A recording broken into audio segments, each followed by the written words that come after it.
Chapter 10.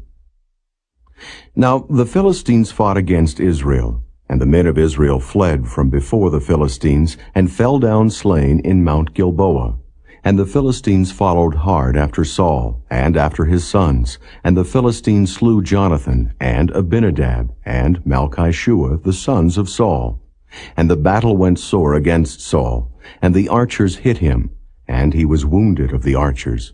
Then said Saul to his armor-bearer, Draw thy sword, and thrust me through therewith, lest these uncircumcised come and abuse me. But his armor-bearer would not, for he was sore afraid. So Saul took a sword, and fell upon it. And when his armor-bearer saw that Saul was dead, he fell likewise on the sword, and died. So Saul died, and his 3 sons, and all his house died together. And when all the men of Israel that were in the valley saw that they fled, and that Saul and his sons were dead, then they forsook their cities and fled, and the Philistines came and dwelt in them. And it came to pass on the morrow, when the Philistines came to strip the slain, that they found Saul and his sons fallen in Mount Gilboa.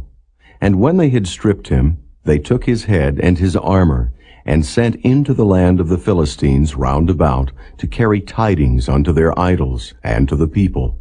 And they put his armor in the house of their gods, and fastened his head in the temple of Dagon.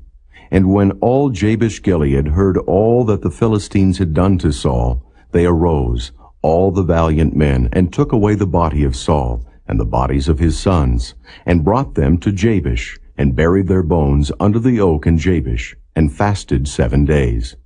So Saul died for his transgression, which he committed against the Lord, even against the word of the Lord, which he kept not, and also for asking counsel of one that had a familiar spirit, to inquire of it, and inquired not of the Lord.